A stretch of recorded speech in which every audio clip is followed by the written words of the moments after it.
오늘도 몰랐던 이야기더로 넘어가기 전에 퀴즈 하나 풀고 가시죠. 자, 이 퀴즈입니다. 자, 한미연합훈련이 조만간 열리죠. 그런데 이게 연기된다, 아니다 여러 가지 설들이 나오고 있습니다. 한미연합훈련에 투입되는 미국의 병력 가운데요. 북한은 땡땡땡을 가장 두려워한다고 합니다. 북한이 가장 두려워하는 건 뭘까요? 자, 이 퀴즈 정답은 잠시 후에 전문가들과 함께 풀어드리겠습니다. 지식 충전 지금 시작합니다.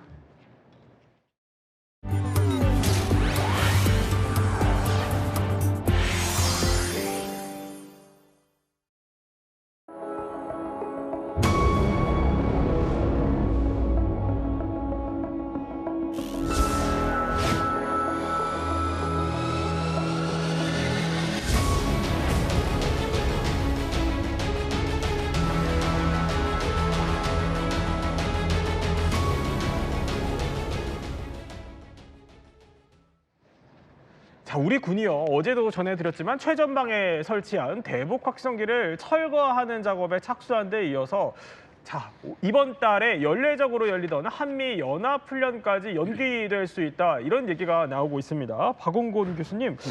자, 정동영 통일부 장관이 이제 이거 연합훈련을 좀 조정하는 거를 정부에 건의하겠다. 이렇게 언급한 지 한 일주일 정도 됐는데 일단 연기될지 말지 검토 중인 것 같습니다. 현재로서는 연기될 가능성이 좀 크다고 생각하는데요. 이것이 지난 7월 28일 북한의 김여정 노동당 부부장이 분명히 한국의 이런 조치를 성의 있는 조치라고 얘기를 했는데 성의 있는 조치로 얘기한 게 확성기 중단한 거, 전단 살포, 대북 방송, 이거 53년 만에 중단을 한 거지 않습니까? 네. 이렇게 대북 정보 유입에 북한이 굉장히 민감하게 반응을 했는데 이런 조치를 이재명 정부가 먼저 하니까 여기에 대해서는 긍정적인 반응을 했죠. 네. 그래서 이번에 아예 확성기를 그렇게 제거한다는 것은 앞으로도 일종의 불가역적으로 대북 정보 전달하지 않는다라는 의미인데 문제는 이렇게 조치를 한다고 과연 북한이 한국과의 대화를 할 것이냐. 네. 이것은 명백하게 2023년 8기 9차 전원회의를 통해서 적대적 두 국가론이라는 노선을 발표한 거기 때문에 이것이 바뀌지 않는 한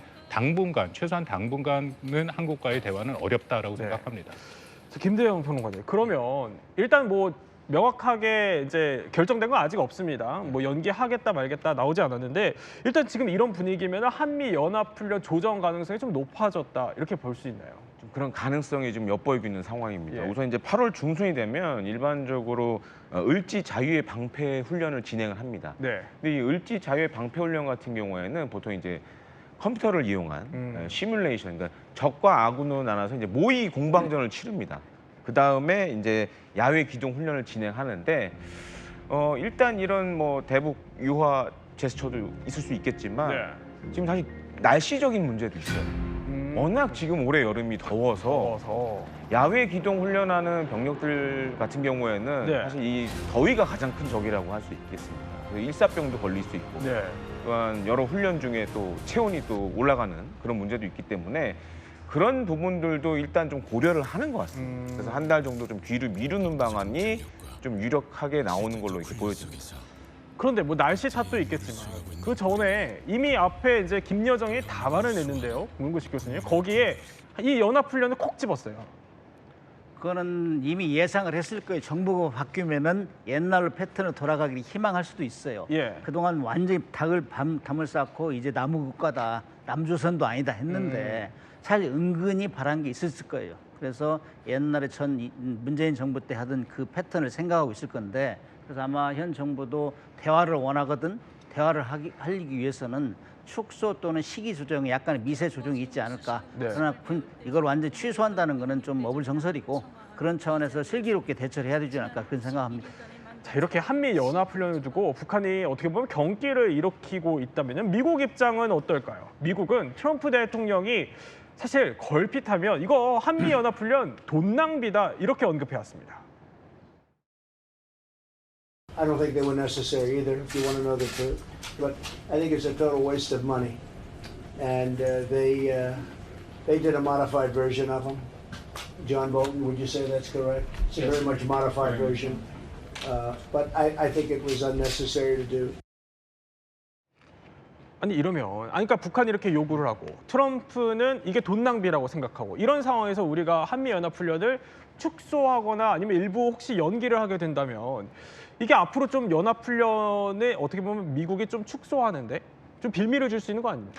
뭐 충분히 가능성이 있는 얘기고요. 방금 나온 것처럼 트럼프 대통령은 연합훈련을 항상 세 가지 단어로 얘기했죠. 비싸고 도발적인 전쟁 게임이다. 예. 그래서 이것에 대한 비용을 묻겠다라고 얘기를 하거나 아니면 축소 중단을 하겠다. 근데 그보다 더 심각한 문제는 미국에서 지금 한미 동맹 현대화 작업을 하고 있는데 이게 두 가지입니다. 하나는 한국 주도의 방어 체제를 구축하는 거고 또 하나는 주한미군의 역할을 변경하는 거거든요. 네. 쉽게 말씀드려서 기존에 갖고 있는 작전 계획에 따라 한반도에 재래식 전쟁이 발생했을 때 대규모 미 증원군이 오지 않겠다라는 의미고 오지 않겠다. 그렇죠. 현재 연합훈련은 그 대규모 증원군, 특히 미 지상군, 육군을 받는 그런 형태거든요. 19,000명 정도 들어옵니다.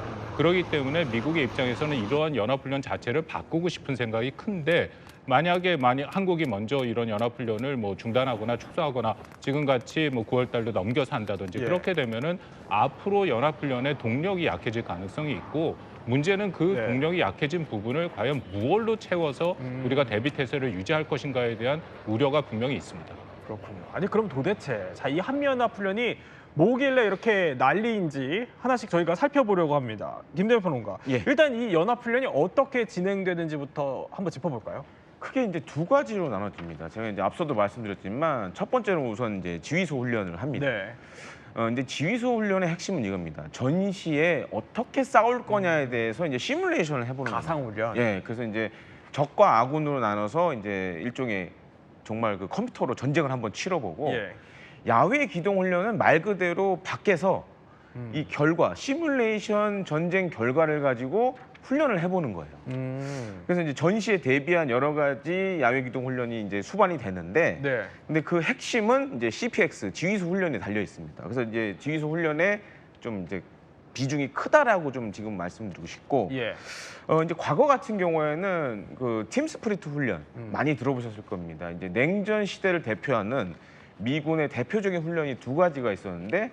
이 동북아시아 지역에서는 팀 스프리트가 가장 큰 훈련이었고, 그다음에 이제 유럽에서는 리포저라는 훈련이 있습니다. 지금 영상에 나오는데 이제 과거 팀 스프리트 훈련 시절 모습인데 이때 되면 이제 많은 미국이나 이제 다른 데 주둔하고 있는 미군 병력들이 한국에 전개를 하고 또 이제 남북으로는 사실 이걸 이런 훈련을 할 수가 없으니까 동서로 나눠서 많이 했습니다. 과거에. 그리고 이제 미 공군의 전력이라든가 해군의 전력들이 이제 계속 지속적으로 전개하는 이런 것들을 이제 많이 했었는데 사실 이제 남북 관계가 개선이 되고 이제 북미 관계도 일부 개선이 되면서 사실 이제 팀 스프리트는 이제 없어졌고 그 뒤로도 이제 훈련의 규모는 축소됐지만 끊임없이 한미 연합 연습이 이어져 왔다라고 생각하시면 되겠습니다. 그게 이제 이번 달에 열릴 을지 방패 훈련. 그런데 그럼 야외 기동 훈련 FTX, 그러니까 거기서는 실제로 어떤 훈련들이 좀 이루어지는 거예요? 저도 과거에 이제 취재를 많이 갔었거든요. 그래서 가보면 이제 몇 가지 중점적으로 하는 훈련들이 있어요. 일단 중요한 거는 한미 양국군의 전력이 다 동원이 됩니다. 그래서 대표적으로 많이 하는 훈련 중에 뭐냐면 임진강 이런 데서 도하 훈련도 많이 하고 또 한 가지 이제 지금 이제 미 해병대 병력들이 우리 해병대와 같이 저런 시가전 연습도 하고 실제로 밖에 나가서 저렇게 그렇게 이제 모의 저렇게 시가전 환경을 만든 훈련장에서 같이 훈련을 합니다. 그러면서 유사시 이제 같이 호흡을 맞춰야 되잖아요. 그러니까 팀워크를 기르는 훈련들을 많이 해요. 그러니까 전술적 레벨에서의 팀워크를 기르는 훈련들을 많이 하고 지금 같은 경우 이제 물론 이제 공포탄을 쏘지만 마일즈 장비라 그래서 이제 모의로 사람을 쏘는 이런 모의 같은 것들을 사용해서 훈련에 어떻게 보면 성숙도를 높이는 이런 것들 많이 하고 있습니다. 저런 호흡을 맞춰봐야 실제 유사시에도 할 수 있기 때문에 하는 훈련 같은데 그러면은 여기에 동원되는 병력 수나 규모는 어떻습니까? 나토 훈련 수준 같이 크지는 않지만은 그래도 미국이 단일 국가가 하는 훈련 중에는 정말 어마어마한 거죠. 사실 이 을지 프리덤 실드에 동원되는 인원이 줄잡아 19,000명, 2만 명 정도 되는데 육군이 제일 많아요. 육군들이 이 실기동훈련을 하는 것이고 그다음에 해군 같은 경우는 해병대하고의 쌍용훈련. 이 쌍용훈련을 모르는 사람은 거의 없을 거예요. 그거는 거의 막 상륙작전하면서 입체적으로 하기 때문에 가장 조명을 많이 받는 것이고 그다음에 공군훈련 같은 경우도 그 항공기가 40여 대 이상 동원돼 가지고 실제 훈련하는데 사실 이 문재인 정부 때 축소됐다가 다시 지금 이런 훈련들이 여단급, 연대급, 사단급으로 확장되고 있었어요. 이 문재인 정부 이전 정부에서는 다시 복원됐는데 이 문제, 훈련의 규모 문제, 그다음에 동원되는 병력 문제 이런 것도 아마 약간의 미세 조정이 있지 않을까 그런 예상을 해봅니다. 근데 저희가 찾아보니까 김대엽 평론가님, 여기 연합훈련 가운데 아니 김정은 참수 훈련이 있어요? 그러니까 지금 을지 자유의 방패 훈련 같은 경우에는 이제 작전 계획을 기반으로 시뮬레이션을 합니다. 우리가 흔히 작계라고 부르는. 작계라 부르는. 그래서 이제 작계 5015 뭐 이런 것들이 많이 언급이 되는데, 근데 이 작전 계획에 보면 만약에 북한이 핵을 쏠 시도를 한다. 그러면 바로 이제 참수 작전에 들어가게 됩니다. 그래서 저렇게 이제 드론으로 북한을 핵 쏠 기미를 이제 탐지를 하고 거기에 맞춰서 여러 가지 이제 대응 수단들을 검토하는데 지난번 이란을 공습했던 뭐 B2 폭격기라든가 그다음에 F-35 뭐 스텔스 전투기 이런 것들도 동원이 되고 거기서 더 나가면은 이제 특수부대도 정말 침투하는 작전을 벌여야 됩니다. 그래서 이런 한미 연합 연습 기간에 사실 이제 비공개로 하는 경우가 더 많은데 이런 연습들을 다 한 번씩 해봐요. 그래서 한미 양국군의 이제 특수전 전력이 호흡을 맞춰보고 또 한 가지로는 이제 미국을 대표하는 아주 대표적인 특수부대, 뭐 델타포스라든가 아니면 빈라덴을 사살했던 네이비실 6팀 이런 팀들도 들어와서 하고, 최근에 많이 하는 훈련 중에 하나가 뭐냐면 북한의 핵과 대량 살상 무기를 제거하는 훈련도 한미 간에 지금 많이 하는 연합 훈련 중에 하나입니다. 그러니까 북한이 핵 공격을 했을 때 유사시에 우리가 저렇게 작전을 수행할 수 있다는 가상 시나리오를 보여드렸습니다. 김대엽 평론가님, 그러면 아니 병력이 이렇게 동원이 되면 자산, 전략 자산들도 어마어마하게 오겠어요. 그렇죠. 왜냐하면 작전 계획에 따라서 각종 미국의 첨단 무기들이 한 번씩은 다 와봐야 되거든요. 그렇죠. 그래서 그런 목적으로 인해서 우리 군이 안 가지고 있는, 예를 들어서 뭐 B2나 B-52 전략 폭격기, 그 다음에 이제 공격형 원자력 잠수함. 지금 이제 영상에 나오는 거는 이제 미 육군이 운용하고 있는 무인 공격기 같은 것들도, 공격기군요. 이런 것들도 이제 이번 연합 연습에 다 이제 한 번씩 동원이 되고, 지금 이제 영상에 나오는 건 이제 B-52 전략 폭격기인데 요건 우리 군은 안 가지고 있죠. 그러니까 이런 자산들이 훈련 기간에 이제 한 번씩 와 봅니다. 왜냐면 유사시를 대비해서 이제 훈련을 하기 때문에 이제 비행 감각이나 이런 것들도 조종사들도 확인을 해야 되고, 이제 B-1B라는 이런 폭격기도 동원이 되고, 그러니까 이제 이런 훈련 기간에 이런 전략 자산도 전개하면서 우리 군과 여러 가지 이제 합을 맞춰보는 거죠. 이제 그게 굉장히 중요하다라고 좀 말씀을 드리고 싶습니다. 자, 그런데요, 북한이 한미 연합 훈련을 두려워하는 이유 중에 하나는 자 이렇게 보여드리고 있는 한미 전략 자산들 때문인데, 그러면 그 중에 북한이 가장 두려워하는 건 뭘까? 저희가 한번 준비해봤습니다. 첫 번째 전력을 살펴보죠. 자, 첫 번째는 전략 폭격기입니다. 그 전략 폭격기를 두려워하는 이유가 특별하게 있습니까, 문 교수님? 6.25 때 이 능력보다 좀 떨어지지만 B-29가 동원이 돼가지고 평양을 초토화시킨 적이 있어요. 그래가지고 거기에 대한 트라우마가 있기 때문에 항상 두려워하죠. 그래요. 여기에 이제 나타나는 것 중에 B-52, 조금 전에 말씀하신 B-52 정말 폭약을 많이 실을 수 있는 항공기고, 장거리 14,000km까지 움직일 수 있는 비행기. 그다음에 B-1B. B-1B는 과거에 북한이 미사일 쏘고 그러면 괌에서 출기가 한 바퀴 빙 돌고 갔어요. 그럼 초긴장하는 B-1B. 여기는 B-52보다 항공기는 작은데 폭탄을 더 많이 실을 수 있어요. 그다음 B-2 스텔스 폭격기, 이번에 이제 이란을 공격한 거. G2세도 모르게 이란을 폭격하고 왔잖아요. 벙커버스터. 이런 것은 정말 두렵죠. 그래서 여기서 B-50이나 B-2 같은 경우는 핵폭탄을 싣고 다니고, 그다음 B-1B 같은 경우는 핵무기를 실을 수 있는데 핵 전략 감축 요것 때문에 줄였어요. 이런 거 나타나면은 그야말로 초긴장하죠. 그래서 뭐 김정은이나 김정일이가 뭐 이 B-1B 같은 거 하면은 숨고 그런다는 얘기가 많이 있었잖아요. 그렇기 때문에 아무튼 거기에 대한 트라우마가 있어요. 폭격기가 나타나면 이거 상당히 심각하구나 느끼는 거죠. 아니, 숨는다고 얘기를 해주셨는데 저희가 알아보니까 이게 얼마나 두려웠으면 북한 김일성이 아니 전략 폭격기 출동 소식에 손을 떨었다 이런 얘기가 있어요? 그렇습니다. 그 1993년 미국 하원 의원들과 그 하는 증언에 따르면 김일성이 이 팀스피릿이라는 훈련 얘기를 듣는 순간에 이렇게 떨고 분노에 찬 모습을 연출했다라고 그렇게 알려지는데요. 뭐 이유는 있습니다. 북한은 사실은 대공망이라는 게 없죠. 그래서 방금 우리 문 교수님 얘기하신 그런 전투기들, 전폭기들이 들어갔을 때 그걸 탐지할 수도 없고 거기에 대한 대응도 할 수 없는 거고, 제공권은 이미 김일성 시기부터 확실히 한미가 잡고 있었다라는 것이고요. 또 하나 근데 중요한 것은 이런 모든 훈련이 우리가 북한을 먼저 선제 공격하는 게 전혀 아닙니다. 네. 아까 나온 게 작전계획 501호인데 그게 작년에 5022로 바뀌었고요. 여전히 가장 중요한 것은 북한이 한국을 먼저 전면적으로 침략을 했을 때 네. 우리가 1차적으로 방어를 하고 그다음에 반격을 하는 거거든요. 저는 북한이 이것을 너무 잘 알고 있다고 생각합니다. 그럼에도 계속해서 이 훈련에 대해서 문제 제기를 하는 것은 네. 이른바 피포위 의식이라 해서 자신들이 그렇게 포위당했다라는 것을 계속 긴장감을 조성함으로써 체제를 유지하는 방안 중에 하나다라고 생각이 되고요. 더불어서 그 공포감이 있는 것은 맞습니다. 네. 그 융단 폭격을 했었고 또 원산 폭격이라는 얘기가 우리 있잖아요. 그렇죠. 그게 예. 원산을 집중적으로 공격을 했기 때문에 그렇긴 하다라고 하지만 특히 김일성 같은 경우에는 이걸 직접 경험했기 때문에 여기에 대한 공포감이 더 크겠죠. 그래서 이제 조금 전에 저희가 AI로 저렇게 제작 영상을 보여드리고 있는데 김일성이 경기를 일으킬 만큼 싫어했다라는 겁니다. 자, 그러면 두 번째로 싫어하는 건 뭘까요? 두 번째 전력은 핵 추진 항공모함입니다. 이건 또 왜 두려워하는 거예요? 보통 이제 미 해군이 보유하고 있는 핵추진 항공모함은 2개 급이 있습니다. 그래서 니미츠급이 있고 이제 제럴드 포드급이 있는데 네. 전 세계 항공모함 가운데서 지금 이제 항공모함에서 운용할 수 있는 전투기 대수가 가장 많아요. 뭐 최소 70대에서 많게는 이제 90대까지 각종 이제 전투기나 군용기를 운용할 수 있는데 네. 실제로 이제 2017년도에 제 기억으로는 세 척의 미국의 핵추진 항공모함이 동해상에 한번 뜬 적이 있었습니다. 네. 근데 그때 이제 남북 간의 비밀리에 이제 대화를 했었는데 북한 측 인사들이 이런 얘기를 했다고 그래요. 정말 미국이 북한을 때리기 위해서 저렇게 항공모함을 보낸 거냐라는 얘기도 했었던 바가 있었고 네. 또 한 가지로는 동해에 저렇게 미국의 항공모함이 뜨면 동해에 있는 북한군은 초경계 상태에 들어갑니다. 왜냐하면 언제든지 미국이 마음먹을 때 항공모함에 있는 전투기를 출격시켜서 공격할 수 있거든요.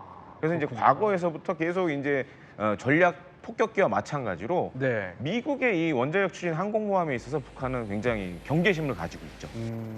자, 그러면은 세 번째 김정은이 싫어하는 자산 한번 살펴보겠습니다. 세 번째 전력은 스텔스 전투기입니다. 자, 이 스텔스 전투기는 아무래도 그 레이더에 안 잡히다 보니까 북한이 방공망 수준이 좀 노후하기 때문에 이걸 좀 싫어하는 것 같아요. 북한이 핵 미사일 개발하고 특히 미사일 같은 경우는 ICBM까지 개발해가지고 미 본토를 공격할 수 있지만은 예. 제일 불안하게 생각하는 것이 방공망이에요. 방공망은 사실 경시한 경향이 있는데 이거는 정말 돈이 많이 들어요. 돈이. 레이더 시설이라든지 탐지 능력 이런 것들이 출중해야 되는데 지금 네. 북한의 방공망은 러시아 그 뭐 S-300 이 정도 가져다 놓고 지금 하고 있는데 특히 레이더 시설 성능 같은 거 엄청 떨어진다고 해요. 그때 그래요? 항상 불안하죠. 근데 네. 이제 F-22 같은 건 랩탑은 이거는 뭐 그야말로 완탑이죠, 세계적으로. 이거는 뭐 F-15K가 여태까지 전투에서 한 번도 공중에 진 적이 없다는데 이거 F-15K하고 F-15하고 해도 정말 F-15 조종사가 내가 언제 무엇한테 당했지? 네. 이렇게 의아할 정도로 F-22는 안 잡혀요. 나는 안 잡히고 상대를 먼저 잡아서 공격한다고. 그렇기 때문에 이런 걸 엄청 두려워하죠. F-22 같은 거. 자, 그러면 우리가 총 세 가지 이제 자산들을 살펴봤는데 김 대표님 짧게 여쭤보면 이게 어떻게 그런 훈련에 투입이 되는 거예요? 보통 이제 훈련 연습 일정에 맞춰서 예. 사전에 이제 계획을 잡아놓는 경우도 있고 또 한 가지로는 이제 그렇게 하다 보니까 미국에 문제가 생겼어요. 어떤 문제요? 그러니까 미국의 적들이 이걸 두려워하지 않는 문제가 생기는 거예요. 왜냐하면 이때 되면 나타나는구나라고 이제 생각을 많이 하니까. 네. 그래서 최근에는 갑자기 뜬금없이 네. 이렇게 역동적인 전력 운용을 많이 합니다. 그러니까 작은 훈련에 갑자기 폭격기가 나타난다던가 네. 뭐 이런 것들을 많이 하고 있고 단순히 이제 육해공 모두 아울러서 전략 자산들을 전개하는 방식으로 지금은 이제 미국의 전략 자산 운용 방식도 많이 바뀌고 있습니다. 그러니까 기습적으로 예고 없이 나타나기도 하는군요. 예, 그렇습니다. 그러면 이쯤에서 퀴즈 한번 풀어보겠습니다. 자, 이겁니다. 한미연합훈련에 투입되는 미국의 병력 중 북한은 땡땡땡을 가장 두려워한다. 정답이 뭡니까? 정답은 특수부대입니다. 왜 그렇죠? 왜냐하면은 이런 한미연합 훈련이나 연습이 있으면 그 미국의 최정예 특수부대들이 한국에 와요. 물론 이제 공개를 하는 경우도 최근에는 많이 늘어나고 있습니다. 네. 그래서 뭐 미국군의 그린베레라든가 미해군의 네이비실 같은 경우에도 우리 카운터파트인 해군의 뭐 UDT-실, 육군의 특전사, 네. 이 연합훈련하는 장면들을 SNS를 통해서 많이 이제 공개를 합니다. 네. 그럼 이제 그걸 보는 북한 입장에서는 두려울 수밖에 없죠.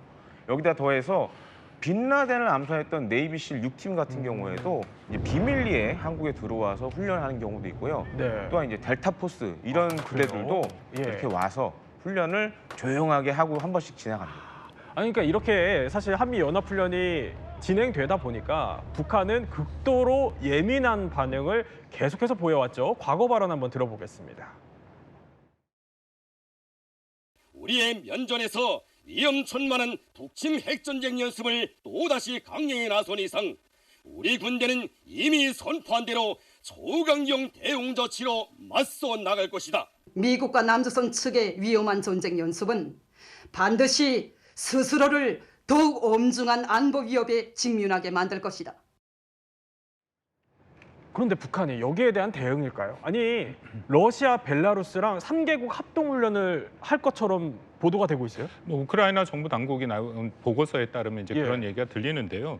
그 벨라루스와 러시아 같은 경우에 지난 2022년 러시아가 우크라이나를 침공할 때도 자파드라는 훈련을 했습니다. 일종의 그런 훈련을 통해서 자신들이 기습 공격을 좀 숨기려는 모습이 있었고 자파드 2025에 북한이 참여할 가능성이 있다라고 얘기를 하는데 이미 러시아와 북한은 합동훈련 이상을 하고 있죠. 그렇죠. 왜냐하면 전선에서 계속 같이 싸우고 있기 때문에 이제 그것이 크게 의미가 부여하기는 쉽지는 않은데요. 물론 이것을 통해서 얼마만큼 러시아와 그 북한 사이의 그런 군사적인 의미에서의 그 병합성이라든지 연합성이 더 높아질지 이제 그게 우리한테는 큰 위협이 되겠죠. 그런데 문 교수님, 아니 연합훈련 가지고 우리한테 이렇게 화낼 게 아닌 게 북한은 청와대 모형까지 만들어 놓고 내부에서 훈련하잖아요. 북한이 우리하고 단절을 선언하면서 두 가지 잘못했어요. 하나는 전술핵을 만들어서 공격하겠다, 남한을 평정하겠다. 지금 저거요. 청와대를 이 모형 만들어 공격하겠다. 그럼 누가 더 위협적이에요? 한미연합훈련은 방어적 성격인데 논리가 성립이 안 되는 거죠. 그래서 이것도 나중에 우리한테 비난을 하면은 이거 우리가 역공격할 수 있는 요소가 될 수 있다. 저는 그렇게 보고 있어요. 근데 저것뿐만이 아니라 저희가 찾아보니까 연합훈련 직후에 한미연합훈련 직후에 이런 장면이 포착이 됐어요. 지금 보면은 김정은이 탱크를 직접 몰고 나타난 거예요. 예, 저거요. 저도 저 사진 본 적이 있는데 사실 이제 북한으로서는 마땅히 이런 뭐 한미 양국군의 최첨단 무기에 이제 대응할 만한 카드가 사실 별로 없잖아요.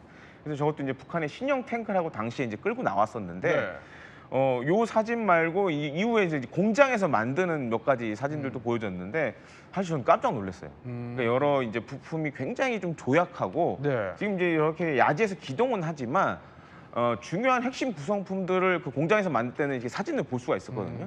굉장히 조약한 수준이고 저렇게 몇 시간만 저렇게 운용했다가는 아마 이 전차가 고장나지 않을까 싶을 정도로 상당히 좀 궁여지책이라는 모습이 좀 엿보이죠. 네. 자, 박원규 교수님. 어쨌든 이제 뭐 연기가 될지 말지 곧 결정이 되겠지만 트럼프 미국 대통령과 이제 이재명 대통령이 정상회담을 곧 하잖아요. 그러면 이 한미 연합 훈련도 혹시 테이블에 오를 거라고 보십니까? 뭐 가능성은 있죠. 특히 트럼프 대통령 입장에서는 한미 연합 훈련이 늘 비용이 드는 도발적인 것이라 매우 그 부정적인 입장을 갖고 있기 때문에 뭔가 도발적으로 그 예상치 못한 상황에서 얘기할 수 있고 거기에 이제 두 가지 이유가 있다고 생각하는데 북한과의 뭔가 대화를 시도하기 위한 것이고요. 또 하나는 한국한테 이 비용을 받아내려고 하는 비용을. 왜냐하면 트럼프 일기 때도 똑같이 연합훈련과 전략자산 전개 비용을 요구해왔던 이제 그런 경험이 있어서 우리 입장에서는 그런 그 예상치 못한 상황도 대비할 필요가 있다고 생각합니다. 네, 세 분과 함께 한미 연합 훈련에 대해서 몰랐던 이야기 살펴봤습니다.